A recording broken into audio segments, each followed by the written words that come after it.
धनपुर गांव की सुबह बाकी गांवों जैसी नहीं थी।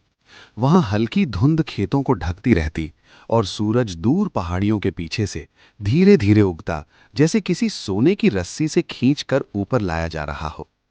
मंदिर की घंटियां बजती थीं, चिड़िया चहचहाती थीं और हवा में ऐसी ताजगी होती थी कि लगता था जैसे कोई अदृश्य हाथ गांव पर ठंडा पानी छिड़क रहा हो। मगर इस खूबसूरत सुबह के पीछे किसी के लिए हर दिन एक जंग बनकर उगता था, और वो आदमी था चाय पकौड़ा बेचने वाला हरीश।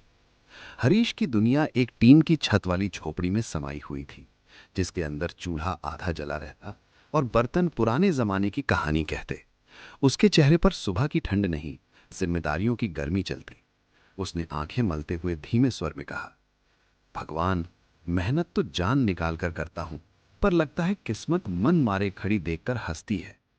गरीब आदमी की सुबह अक्सर उम्मीद से शुरू होती है और दोपहर तक चिंता में आकर अटक जाती है। यही उसकी रोज की किस्मत थी। इसी बीच अंदर से उसकी पत्नी चोटी खांसते हुए निकली।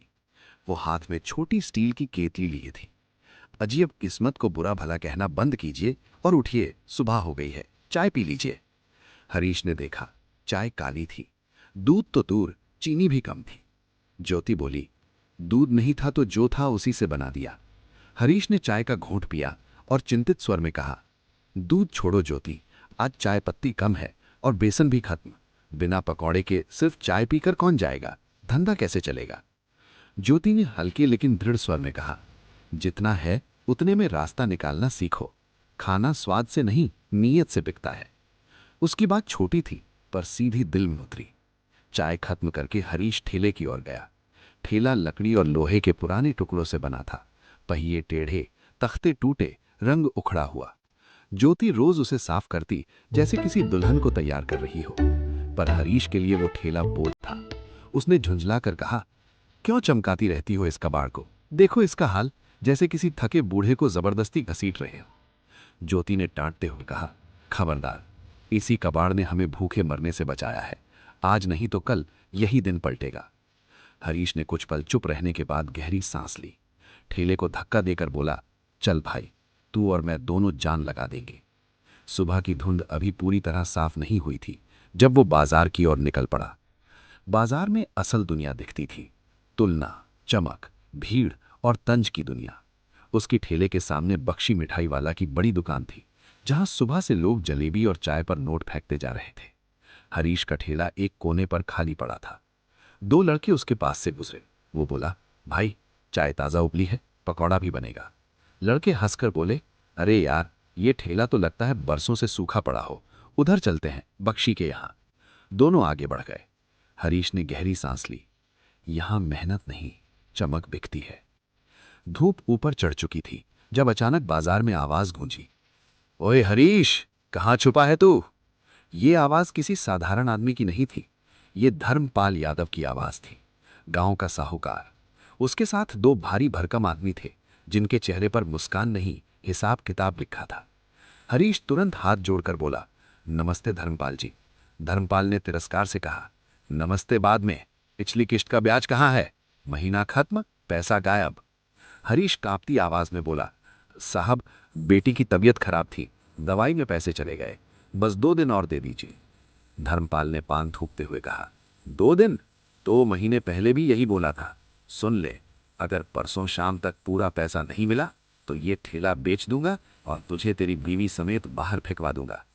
ये कहकर वो चला गया। बाजार चलता रहा, पर हरीश भीतर से टूट गया।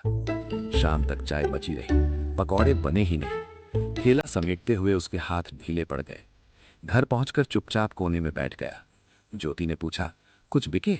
वो हंसी में कड़वाहट दबाते हुए बोला, बिकने को था ही क्या। फिर बोला, ज्योति, छोड़ देते हैं ये गांव, शहर में मजदूरी कर लेंगे, यहां तो अब रह भी नहीं सकते। ज्योति ने शांत लेकिन दृढ़ स्वर में कहा, घर से भागकर सुख नहीं मिलता, मुसीबत पीछे चलती है। ये गांव हमारा है, ये घर हमारा है। हार मानने वाले के लिए कोई रास्ता नहीं बनता। हरीश ने थकी हुई आवाज में कहा, पर कैसे? ज्योति बोली, ईश्वर सबसे कठिन परीक्षा उन्हीं को देता है जिनमें पास होने की क्षमता होती है। बस एक कोशिश और, सिर्फ एक। रात उस दिन नींद जैसी किसी चीज के बिना गुजरी। छत पर बांस की टट्टियों से हवा चीखती हुई गुजरती और चूल्हे के पास पड़ा बुझा हुआ कोयला जैसे अपने आप में सिमटा रहता। हरीश करवटें बदलता रहा। धर्मपाल की धमकी, खाली ठेला और बेटी की दवाई का खर्च सारी रात उसकी आंखों में घूमते रहे।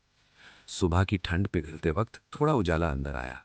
हरीश ने सिर धोया, खड़ा भरा और बर्तन धोने का मन बनाया, लेकिन हाथ जैसे भारी हो गए।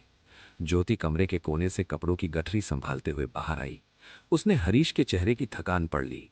वो कोठरी में गई, कुछ क्षणों बाद वापस आई और उसके हाथ में एक छोटी कपड़े की पोटली रख दी। हरीश ने पोटली खोली।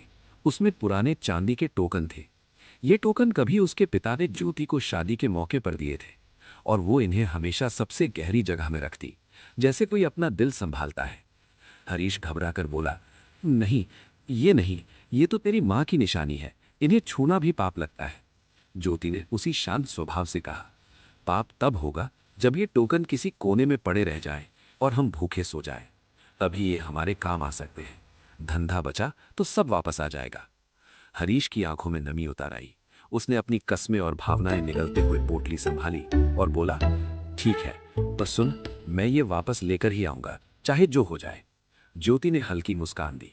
वापस लाने की बात बाद में, पहले चूल्हा बचा लो।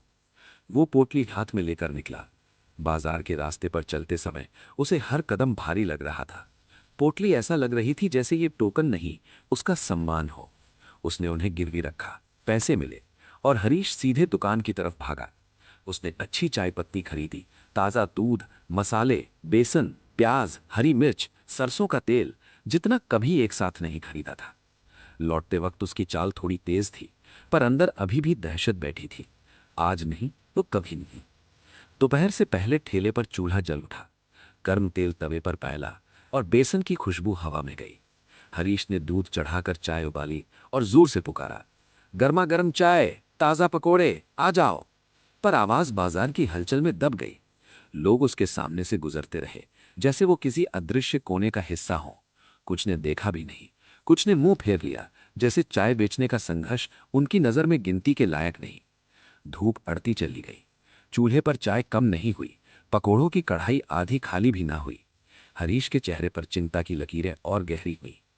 उसने खुद से बुदबुदाया, इतना सब खरीद लिया और अगर आज भी कुछ नहीं हुआ तो? चूल्हा भी बुझ जाएगा और घर भी। शाम ढलने लगी तो उसके मन में भागने वाली बातें फिर से उठी। उसने ठेला समेटने के लिए हाथ बढ़ाया ही था कि गली के मोड़ से एक कमजोर बूढ़ा आदमी दिखाई दिया।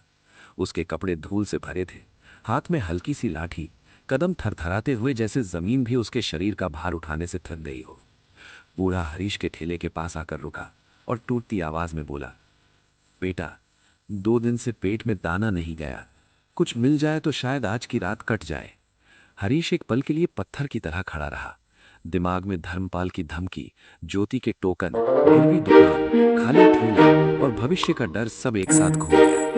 दोस्तों, इसका नेक्स्ट पार्ट जल्दी आने वाला है। अगर आपको ये वीडियो पसंद आया हो तो प्लीज लाइक और सब्सक्राइब कर देना और कमेंट्स में जरूर बताना आपको ये कहानी कैसी लगी। आपके कमेंट्स का हमें इंतजार रहेगा।